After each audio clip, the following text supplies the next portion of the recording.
Good morning. We are in Siman Tuf Mem Dalid Sif Vav. We started discussing yesterday about like last year when Erev Pesach falls out on Shabbos, and we were talking about eating shalosh shudas. Ubezor Kosev Shresh Biha Osik B'Torah Malkum Suda Shlishis. The Zohar writes that Rishon Bar Yochai would learn Torah instead of shalosh shudas. V'yesh lahavin. Was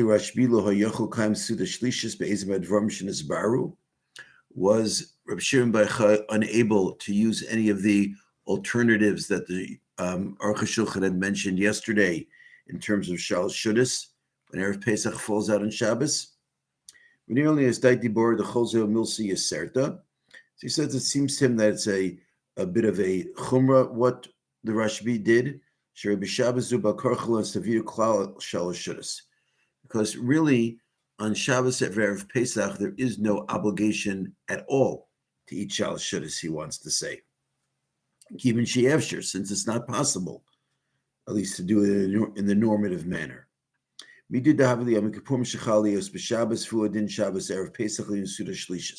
Just like, for example, Yom Kippur falls out on Shabbos, there's no obligation to eat 3 meals.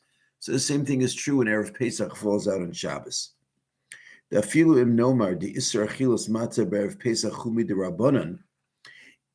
to say that the prohibition of eating matzah on Erev Pesach is rabbinic, and therefore from the Torah you could fulfill the obligation of 3 meals, but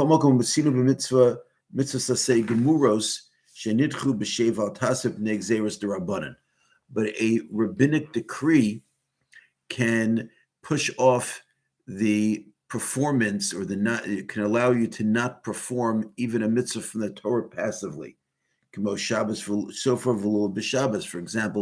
rabbinically, we don't take shofar lulav on Shabbos.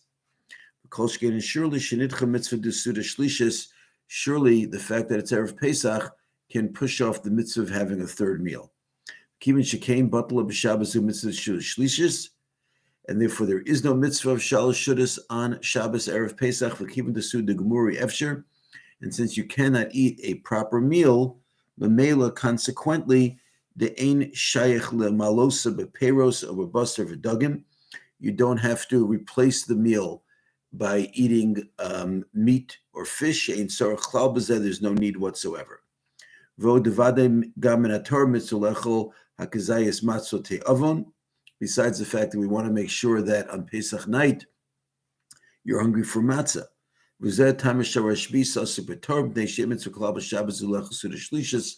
And therefore, since on this Shabbos there is no mitzvah whatsoever to eat shalosh shudas, therefore Reb Shimon Bar Yochai replaced it by learning some Torah. Siv Zayin.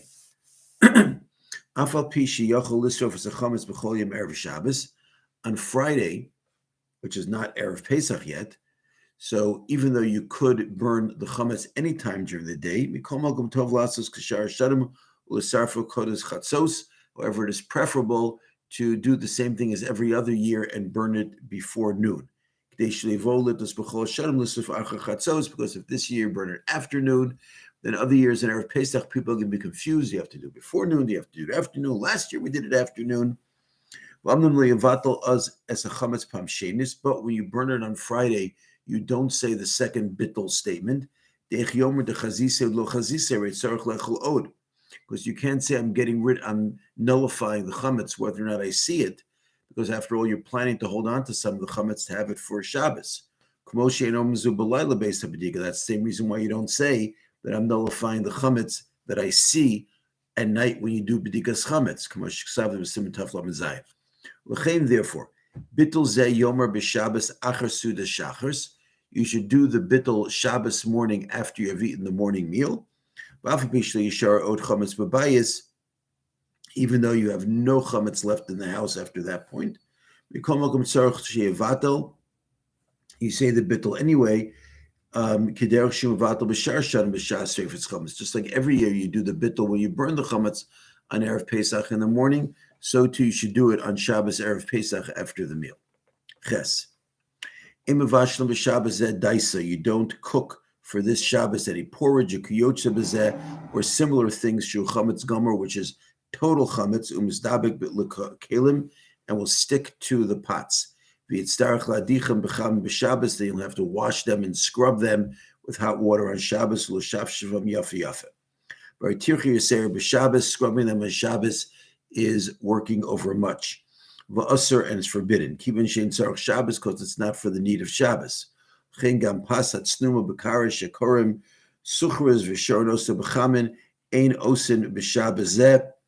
also some sort of a kugel of some sort, or mixture of bread that was in hot water you don't make on this Shabbos.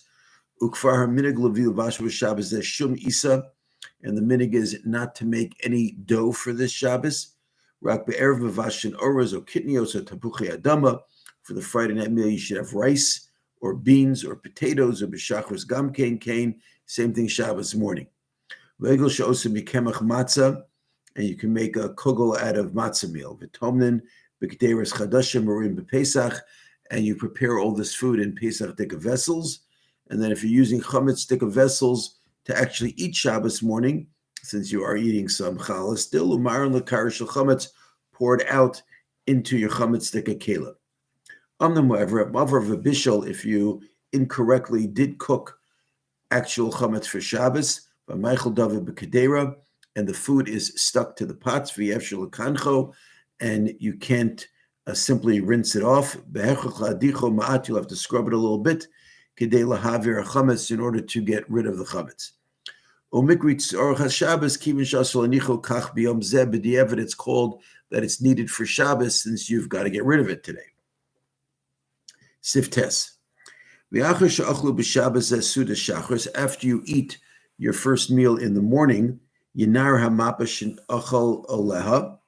you should shake off your tablecloth. I guess they didn't have plastic disposables in those days.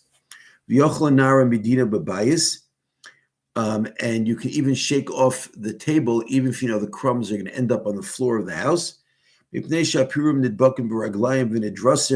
Because the crumbs are going to be stomped upon, and therefore they'll be basically rendered inedible. And anyway, the crumbs are not a kazayas or betelim; they're nullified. But it's better not to do that. You should shake off your tablecloth out in the yard, in a dirty place, where people don't walk. So therefore, they won't end up trampling the chametz all over the place. And the serving dishes, again, no disposables back then. Even if there's no chametz on them, but if they're chametz dika kelim, it's disgusting that they should remain all stuck with food. You can clean them off with your fingers, which is not a lot of hard work. And then put them in a place where you're not going to see them im shari kli chametz with your other chametz dika eating vessels. Nishar pas, if you have some bread left over after you eat, you can give it to a Gentile. That's as long as there's no Rosh Hashanah there, which would make it forbidden for you to carry it on Shabbos.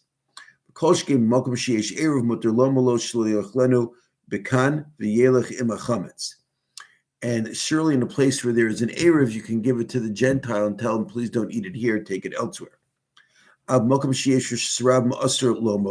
there is a Rosh Hashanah, so you're not allowed to tell him to take the food with him out of your house, the chametz dika food.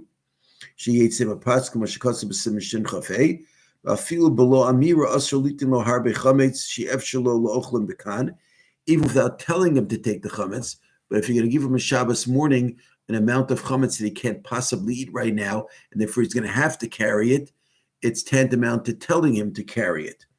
The Kate said, you should just give him a little bit by bit, kind of doing a little trick to get around this concern.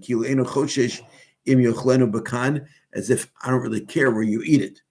And therefore, if the Gentile takes it out of your property into the Rosh Hashanah, he's doing it on his own volition.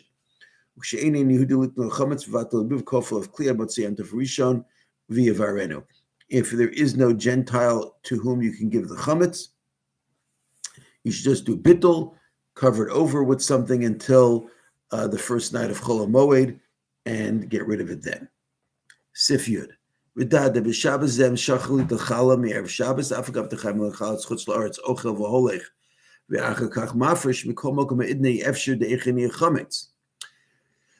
Normally, if you forgot to take challah from your dough before Shabbos, you're allowed to eat the bread on Shabbos, having in mind to take the challah later on. But that's not an option if you forgot to take challah from your bread on Erev Shabbos when it's going to be when Erev Shabbos is when Shabbos is going to be Erev Pesach, because you can't leave it over to take challah later on because it's chametzik. Therefore,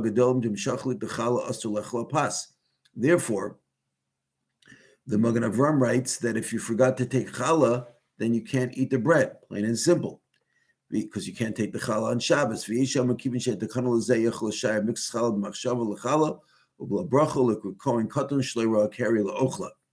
Some say, since you have no other option, you leave over a little bit of challah.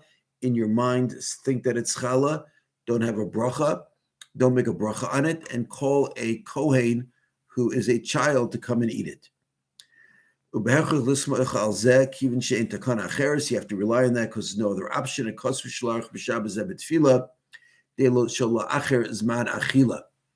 also the poskim write that in shul, they should not schlep out the davening when Erev Pesach is Shabbos, because you don't want people to come back home and start eating late, and then they'll be running into the end time for chametz.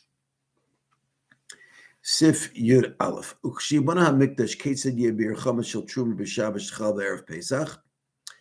the Beis Hamikdash is built, how will we get rid of chametz of truma when Shabbos is on Erev Pesach? When it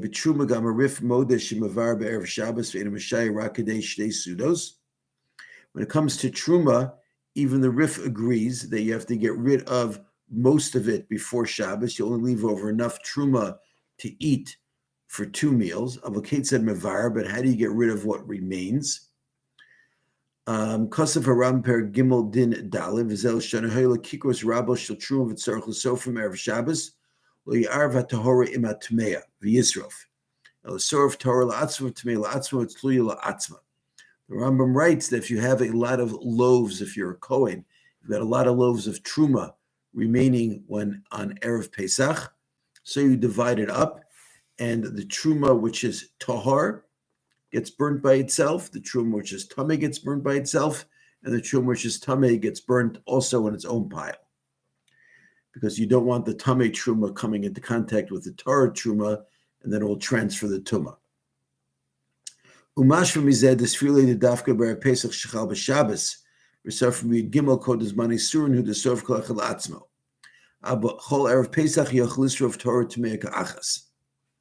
The Rambam implies that it's only when you're burning chametz on Friday, when Shabbos will be Erev Pesach, that we have to separate the 3 different types of truma.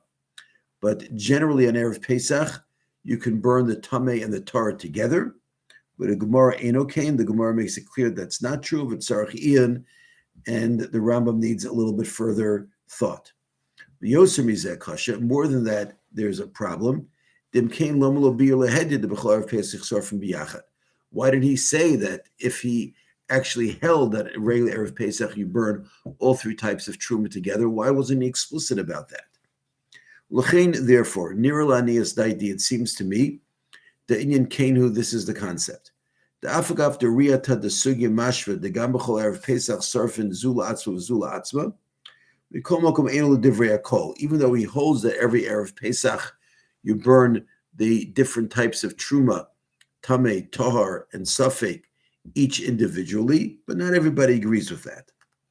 Rabbi Yochanan Omer Shamda B'Shah Shviyas Kivin Shenesemi Deraisa Divrei Akol Sarfin B'Yachad Disr Havi Ketuma V'Dam Gama Tahoros having Ketmeos. Because Rabbi Yochanan says that in the afternoon of Erev Pesach, since at that point in time, the truma, which is chametz, is prohibited from the Torah. Therefore, he says everybody agrees you can burn it with the truma that's tameh, because something that is prohibited is no different than truma, which is tameh, which is also prohibited. Vodar minisham the pigel venosa v'tamei svirle beshilol did israfim ka'achas. Afagav the pigel venosa ein ela tuma the rabbanon mutter l'sarfon im tuma daraisa. Furthermore, we see there in the Gemara, according to Beis Hillel, that if you have karbanos, and one carbon, the meat is pigel, which means that when the carbon was shechted, the Kohen had certain improper thoughts, and therefore the meat has to be burnt. Or you have meat of a carbon that has been left over past its expiration time. Or you have meat of a carbon which is tameh. So even if the pigel and nosar are tameh with a rabbinic type of tumah, you burn it together with the tameh meat, which is tameh from the Torah. Lefiza, therefore, afkish sarfim b'sheish, even when you burn chametz in the 6th hour of Erev Pesach, havi isser derabanan, the chametz, even if it's truma, it's prohibited for your consumption from rabbinically. Vave kidoraisa, and it's no different than if it's asr midoraisa, because the bottom line is you can't eat it anyway. Reshoy l'sarfim biyachad, and therefore you can burn it together with truma that's tameh. Lefikach harabam zal loha yachol lichtov zeh mefurish b'chol pesach l'sarfim biyachad mipnei she'ein darkul havi din she'ein mefurish b'gemara lehedja. The Rambam didn't write that this is true on every single Erev Pesach, because the Rambam generally does not write things that are not explicit in the Gemara. Av mikol makom kain da'ato nota, but he still leans in that direction. L'chein l'kosav din zeh rak b'Erev Pesach shechal b'Shabbos v'sarf miyud gimel. That's why I only mentioned about it when Erev Pesach falls out on Shabbos, and you're burning it on the 13th of Nisan. Sif Yud Beis. Shaninu b'Mishnah, we learn in a Mishnah in Meseches Psachim, Aholech lishchot es pischo v'lam l'sbeno v'lechasudas erisin b'beis chama. If someone is going to Yerushalayim to shecht his carbon Pesach, or he's on his way to do a bris on his child, or to go to an engagement party by his father-in-law, v'nizka sheish l'chamas b'soch beso, and suddenly, whoops, I have chametz at home. Im yochol lachzer levar lachzer lemitzvah so yachzer v'yavar. If he has enough time to go home, burn the chametz, and then continue on to do his mitzvah, go home. V'im lav, but if by going home he won't be able to do the mitzvah, mevatlo belibo, he can go ahead and just do the bittul in his heart. And if he's running away lahatzel min agayas, he's running away from marauders, min a nor, a river, min a listim, or robbers, min a lake, or a fire, min a polis, or a collapsed building, then you certainly don't go back. Yavata belibo, just do bittul in your heart. Velishbos shvisas harishus. But if you're just traveling because you've got some Pesach hotel you're going to, yachzer miyad, you've got to go back and get rid of the chametz. V'chilak hatana lagimel chalakim d'ledvar mitzvah im yesh shuhus yachzer l'dvar etzol misakonas nefashos af b'yesh shus lo yachzer l'dvar rishus af lekashus yachzer. Basically, there's 3 delineations. If you're traveling for a mitzvah, then it depends. If there's enough time, you go back home, destroy the chametz, continue on to the mitzvah. If you're away from home because of danger, you just do bittul in your heart.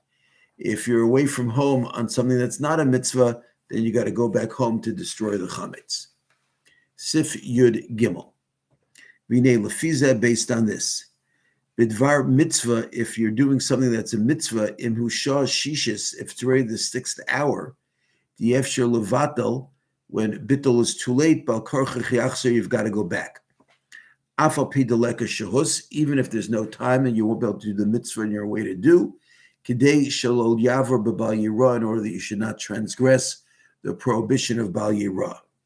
V'rak sheyochol levatel, it's only when, based on the time, you can still do bittul. Afgafte Rabbanu Chayev Levayer, even though rabbinically you have to destroy the chametz, mikol makom still, bidvar mitzvah, when you're on way to do a mitzvah, ukma d'oraisa, we say just rely on the d'oraisa and do bittul in your heart. Or when you're going, I'm sorry, I made a mistake. I said beforehand that you were running away because of danger. Actually, what it means is you're going to save people who are in danger. I apologize about that. Or if you're going to save people in danger, v'efshir levatel, and you can't do bittul, uborlo shiochol hatzil, and you know that you'll be able to save people, gam acher kach, also afterwards, yachzer v'yavayir, go back and destroy the chametz. And you can't do bittul now because it's too late. Avlomish safek, but if you're concerned that if you run back home to destroy the chametz, you may not be able to save the people, docha safek pekuch nefesh kol mitzvahs, a safek of saving lives supersedes all mitzvahs. And surely the meis mitzvah docha kol, if you need to take care of a meis mitzvah, someone who died and does not have people to take care of him, that supersedes anything. Ve'en lishol lama amarnu b'holcha dvar mitzvah shemeni yochel levatel yachzor miyad. And you can ask, why did we say if you're going to do a mitzvah, that if you can't do bittul, you have to go back right away? Because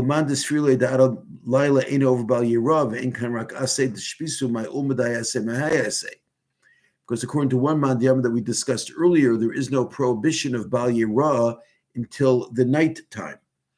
And the prohibition of eating chametz on Erev Pesach is only an aseh. So why does the aseh of not eating chametz supersede whatever mitzvah you're going to do, and why can't you just do bittul? The yeshlomer da aseh tetvishu chamer b'pidachol rega over alzeh. So the reason is because the mitzvah aseh of getting rid of chametz is stricter because you are transgressing at every moment. Even though when it comes to a bris milah, if it's not done that day, then every day you're transgressing that obligation. But on this day itself, a nafkamina makes no difference, what time the bris is done. This is only a concept of that we should do a mitzvah as early as possible. You have enough time to get rid of your chametz and do the bris before nighttime. Thank you very much for listening.